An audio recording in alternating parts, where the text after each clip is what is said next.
IPL 2026 ప్రారంభ మ్యాచ్లో defending champion RCB చేతిలో ఓడిపోయిన సన్రైజర్స్ హైదరాబాద్ రెండో మ్యాచ్లో ఫామ్లోకి వచ్చింది. ఈడెన్ గార్డెన్స్ వేదికగా కోల్కతా నైట్ రైడర్స్తో జరిగిన మ్యాచ్లో తొలుత బ్యాటింగ్ చేసి భారీ స్కోరు నమోదు చేసింది. టాస్ ఓడి బ్యాటింగ్ దిగిన సన్రైజర్స్ హైదరాబాద్ జట్టు 8 వికెట్ల నష్టానికి 226 పరుగులు చేసింది. క్లాసెన్ 52 పరుగులతో టాప్ స్కోరర్గా నిలిచాడు. ఈ మ్యాచ్లో టాస్ గెలిచిన కేకేఆర్ కెప్టెన్ అజింక్య రహానె తొలుత బౌలింగ్ ఎంచుకున్నాడు. అయితే ఆ నిర్ణయం తప్పని తెలిసేందుకు ఎంతో సమయం పట్టలేదు. ఓపెనర్లు ట్రావిస్ హెడ్ 21 బంతుల్లో 46 పరుగులు చేశాడు. అభిషేక్ శర్మ 21 బంతుల్లో 48 పరుగులు చేసి పరుగుల వరద పారించారు. 4లు, 6లతో స్కోర్ బోర్డును పరుగులు పెట్టించారు వీరిద్దరూ. దీంతో చూస్తుండగానే స్కోరు దూసుకెళ్లింది. వీరిద్దరూ తొలి వికెట్కు 34 బంతుల్లో 82 పరుగులు జోడించారు. ఆ తర్వాత ట్రావిస్ హెడ్ అవుట్ అయ్యాడు. ఓ దశలో 8 ఓవర్లకు 110 పరుగులు చేసింది.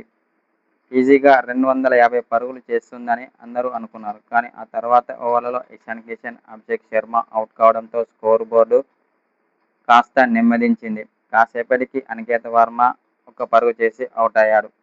తర్వాత నితీష్ కుమార్ రెడ్డి 24 బంతుల్లో 39 పరుగులు చేశాడు. ఆ తర్వాత క్లాసెన్ 35 బంతుల్లో 52 పరుగులు చేసి కీలక సమయంలో కీలక ఇన్నింగ్స్ ఆడాడు. 53 బంతుల్లో 82 పరుగులు జోడించి జట్టును ఆదుకున్నారు.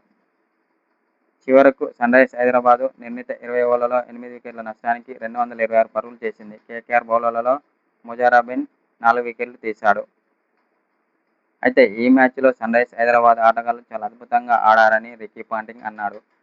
ఇలానే కంటిన్యూ చేస్తే మాత్రం ఐపీఎల్ 2026 సీజన్లో సన్రైజర్స్ హైదరాబాద్ జట్టును ఓడించడం చాలా కష్టమే అని అన్నాడు. ఎందుకంటే బ్యాటింగ్ పరంగా చాలా అద్భుతంగా కనిపిస్తుందని చెప్పుకొచ్చాడు. బౌలింగ్లో ఫామ్లో లేకపోయినా బ్యాటింగ్లో మాత్రం చాలా అద్భుతంగా రాణిస్తున్నారు సన్రైజర్స్ హైదరాబాద్ ఆటగాళ్లని చెప్పుకొచ్చాడు.